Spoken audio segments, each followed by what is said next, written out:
પણ બાળકોને મસ્તી કરવાનું મન થયું એટલે ભગવાનના પુત્ર સાંબને ક્યાં બાવાઓ આવે કંઈ કરતા નથી, ખાઈ પીને આપણા નગરમાં ખોટા ખોટા ઢોંગ કરે છે, તો લાવો આપણે પરીક્ષા કરીએ. એટલે પરીક્ષા કરવાના ઉદ્દેશ્યથી આ થોડો સાંબ હતો એ ઉજળો દેખાતો એટલે એને સ્ત્રીના કપડા પહેરાયા અને પેટમાં જાણે કે ગર્ભ રહ્યો હોય, ગર્ભિણી હોય એવો ઢોંગ કરી અને આ ઋષિમુનિ પાસે લઈ ગયા અને કહેવા લાગ્યા બધા છોકરાઓ કે હે બાબા, અમારી આ વહુને શું થશે એમ કહો. તો બાબા કઈ બોલ્યા નહીં એટલે એમણે બધાએ મસ્તી કરી કે બાબા કઈ બોલતા નથી, માળાઓ ફેરવ્યા કરો. અમે તો એવું જાણીએ છીએ કે તમે ત્રિકાળદર્શી છો, મૂંગા કેમ બેઠા છો? અમને કહો કે આને ત્યાંથી દીકરો થશે કે દીકરી, કંઈક તો કહો.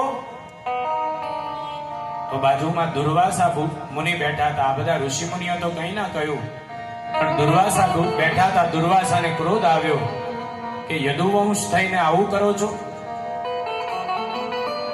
એટલે દુર્વાસા મુનિએ શ્રાપ આપ્યો કે આને ના તો દીકરો થશે ના દીકરી થશે, પણ આને એવું થશે કે જે તમારા યદુવંશનો નાશ કરશે.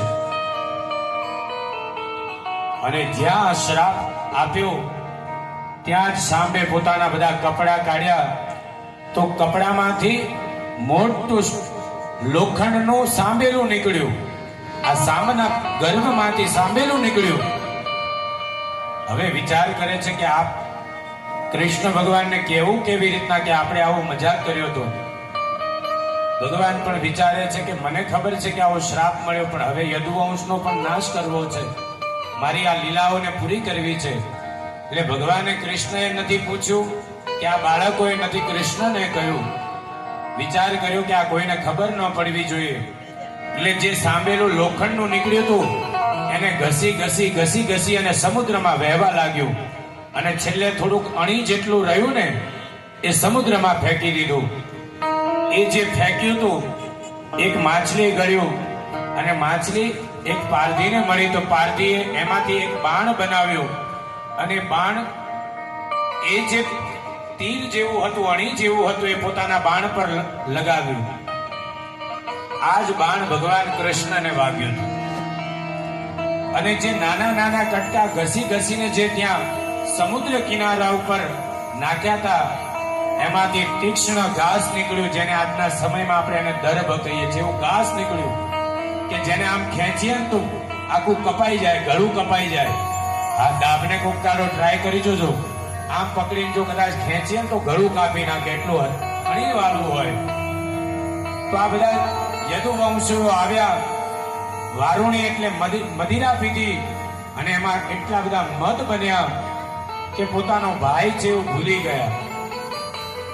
અને એ જ જે વારુણી હતી, વારુણીને ઉપાડી ઉપાડી એકબીજાના મસ્તકો કાપી નાખ્યા છે. અને આજે સમસ્ત યદુવંશ સમાપ્ત થઈ ગયો, બે ચાર સિવાય.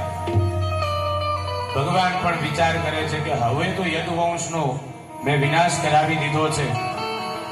તો ભગવાન ભાલકા તીર્થમાં આવ્યા છે. એક કદમના વૃક્ષ નીચે ભગવાને પોતાનો